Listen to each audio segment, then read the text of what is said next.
Donald Trump rencana ketemuan sama Xi Jinping besok tanggal 30 Oktober. Mereka yang ketemuan, kita yang deg-degan, iya kan? Ya gimana enggak, dua tokoh politik ini sudah bagaikan Tom and Jerry.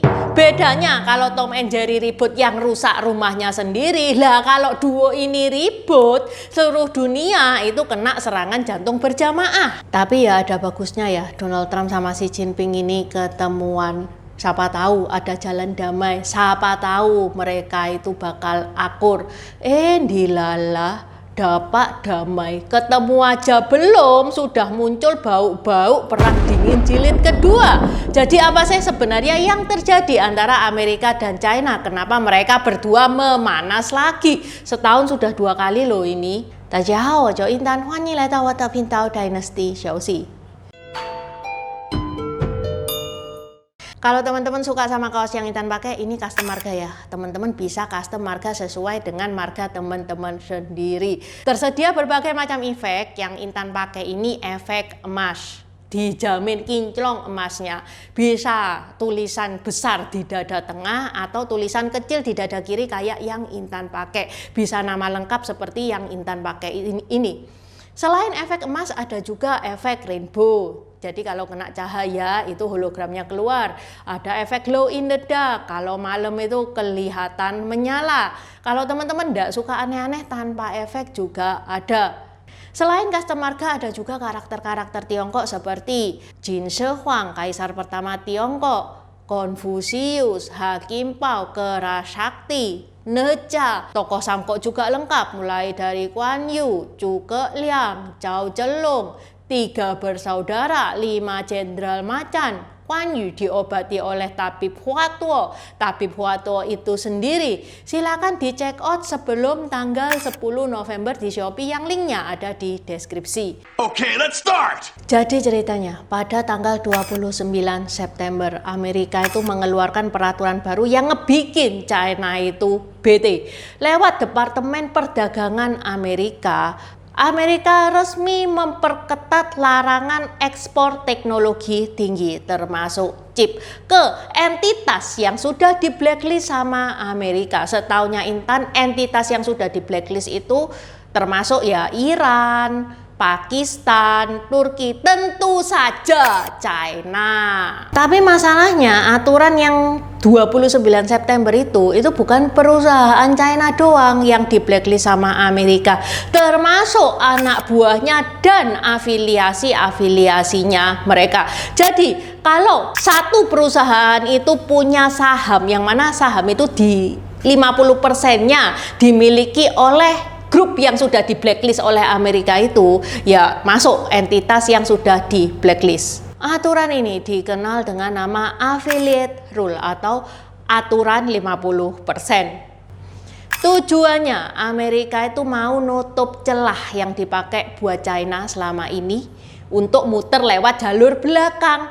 Maksudnya gimana? Dulu polanya ya pas Amerika itu membatasi ekspor chip ke China, perusahaan China. Masalahnya perusahaan China itu punya afiliasi, punya anak perusahaan yang ada di negara lain, misalkan Singapura. Ya kalau yang di blok China, Singapura beli boleh dong. Ya itu kan sama saja, akhirnya kan balik lagi ke China. Nah sekarang Amerika itu bilang, oh nggak bisa, ngakalin kayak gitu nggak bisa. Dibales dong sama China. Pada tanggal 9 Oktober kemarin, China itu mengumumkan peraturan baru. Lewat Kementerian Perdagangan China, MOVCOM, China itu resmi melarang ekspor bahan-bahan super penting. Seperti yang pertama, logam tanah jarang. Yang kedua, baterai litium. Yang ketiga, material super keras. Barang ini ya, bukan bahan sembarangan. Ini ibaratnya bumbu rahasia teknologi modern. Buat teman-teman mungkin banyak yang nggak tahu ya, apa itu logam tanah jarang. Logam tanah jarang itu bahasa internasionalnya rare earth. Ini nih contohnya. Ini bahan dasar untuk ngebikin ponsel itu bisa pinter. Bahan dasarnya kendaraan listrik, turbin angin, sampai alat militer seperti radar dan rudal. Yang kedua lithium. Lithium itu bahan utama untuk mobil listrik dan gadget. Yang ketiga, material super keras. Material super keras itu contohnya intan. Intan itu bukan intan saya ya saya keras sih, tapi yang dimaksud ini lebih keras lagi. Ini nih contoh-contoh material super keras. Kubrik, boron nitrida, boron suboksida, yang mana ini bahan yang dipakai untuk mesin industri, alat pertambangan, aplikasi militer, sampai antariksa. Kesimpulannya, Amerika tuh ngelarang ekspor chip ke China. Tapi bahan dasarnya chip itu logam tanah jarang. Ya si Jinping bilang, ya wes ndak apa-apa, tak tutup pabriknya sekalian. Dan parahnya bukan cuman bahan mentahnya saja ya yang dilarang, tapi juga teknologi dan alat untuk ngolah itu juga diperketat sama China. Dan aturan ini berlaku per 1 Desember 2025. Ya boleh ekspor, boleh, tapi aturannya itu diperketat, izinnya itu dipersusah, diperribet ya. Intinya kalau misalkan mau ekspor harus disuruh isi form, yang formnya itu setebel skripsi. FYI ya guys ya, menurut Reuters tahun 2025 tahun ini loh, China masih menjadi raja dunia kalau di urusan logam tanah jarang alias rare earth. Ya gimana enggak, bayangin aja ya, mereka menguasai sekitar 60% produksinya, bahkan hampir 90% proses pemurniannya.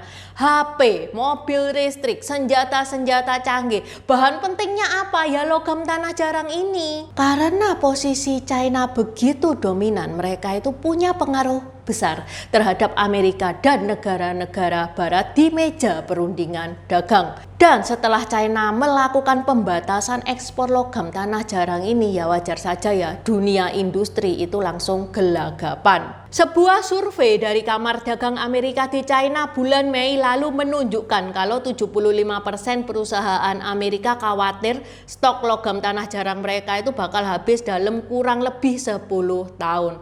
Makanya banyak perusahaan di Amerika itu sekarang mendesak pemerintahannya buat cari jalan keluar biar nggak kehabisan bahan baku. Bukan cuman Amerika doang ya, Uni Eropa itu juga kena imbasnya. Bayangkan ya, 98% magnet logam tanah jarangnya Eropa itu ya diproduksinya di China.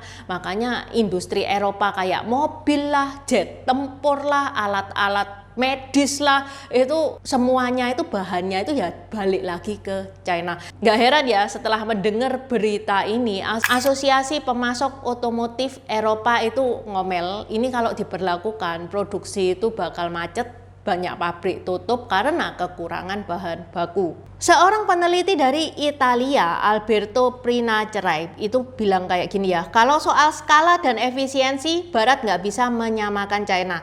Mereka udah punya rantai pasokan dari tambang sampai produk jadi, susah banget buat ditiru. Resminya sih, menurut juru bicaranya China, MOVCOM, tindakan ini diambil untuk melindungi keamanan sosial, untuk mengurangi penyalahgunaan teknologi. Resminya ngomongnya kayak gitu, tapi ya siapa sih yang nggak tahu? Banyak analisis pun yang bilang kalau jelas-jelas ini balasan buat Amerika yang membatasi ekspor chip ke China. Sekarang dibales sama China membatasi bahan dasar dari pembuatan chip itu. Ini kayak perang, siapa sih yang nutup kerang duluan. Pada tanggal 10 Oktober Donald Trump itu ngebales serangan dagang dari China. Donald Trump bilang lewat medsosnya. Donald Trump ini suka banget ya main medsos. Dia itu bilang dia bakal naikin tarif impor barang China jadi 100%. Naiknya tok itu 100%, padahal tarifnya China itu sudah 55% ya. Kalau naik 100% jadi 155%. Plus Donald Trump juga mengeluarkan kontrol ekspor baru semua jenis software penting, dan itu berlaku per 1 November. Nggak dijelaskan ya software penting itu kayak apa itu nggak dijelaskan. Tapi lucunya ya, setelah Donald Trump itu mengeluarkan statement seperti itu, 2 hari kemudian, tepatnya tanggal 12 Oktober, keluar kalimat manisnya Donald Trump yang ada di medsos. Amerika itu pengen membantu China loh, bukan menyakiti China. Ya kalau membantu bukan naikin pajak sampai 155% gitu juga ya. Ini lucu banget, kayak pacar gitu kan ya, habis marah terus nggak tega. Dari satu sisi ngancam, di sisi lain dia bilang, aku tuh cuman pengen kamu berubah, aku tuh nggak kepengen kamu tuh terluka. Sok romantis ya kan Donald Trump. Penasaran apa yang terjadi nanti pada tanggal 30 Oktober? Apakah mereka bakal ketemu, senyum, jabat tangan, berpelukan, atau sama-sama malingin wajah kayak kita kalau ketemu mantan, ya kan? Padahal loh dulu ex-presiden Amerika dan China Hu Jintao dan Barack Obama itu akur loh. Mereka itu kerjasama bareng soal iklim lah, soal ekonomi global, dunia itu lega, ya kan. Lah ini si Jinping sama Donald Trump itu wes kayak mantan yang gagal move on gitu. Donald Trump sendiri menurut The Economic Times itu pernah males ya ketemu sama Xi Jinping, terus gitu ngepost di medsosnya dia nggak yakin bakal ketemu sama Xi Jinping atau enggak. Ya iyalah, kita juga merasakan ya males banget kalau ketemu musuh, males banget ya kan kalau ketemu mantan. Ya iya, kita merasakan hal yang sama, tapi kan beda ya, dia itu presiden, statementnya dia itu berpengaruh ke pasar, investor panik, bursa saham itu goyang. Lah dia ngomong kayak gitu kok ya nggak dipikir.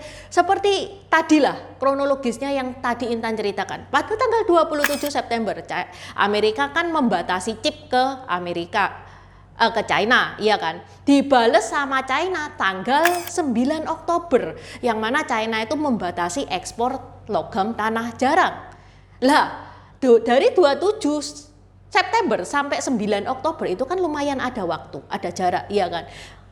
Donald Trump itu kayak emosi banget, terus ngebalesnya itu tanggal 10 Oktober, cuman selisih 1 hari doang, yang mana Donald Trump itu membatasi software penting.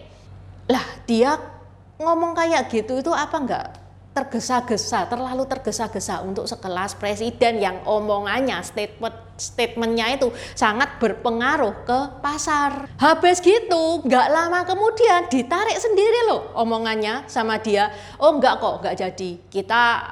Saya sama Xi Jinping tetap kok ketemuan. Nah loh, kayak kelihatan orang galau banget, iya gak sih? Sejak era Donald Trump, gaya diplomasinya Amerika itu berubah banget ya, lebih keras, lebih blak-blakan, lebih to the point, lebih nggak sabaran, lebih kayak emosian kayak gitu. Ya nggak tahu ya pertemuan besok itu jadinya kayak gimana, nanti Intan update. Semoga ini jadi awal damai yang baru. Kalau Tom and Jerry saja di akhir episode bisa loh damai, masa toh manusia sekelas presiden kalah sama Tom and Jerry?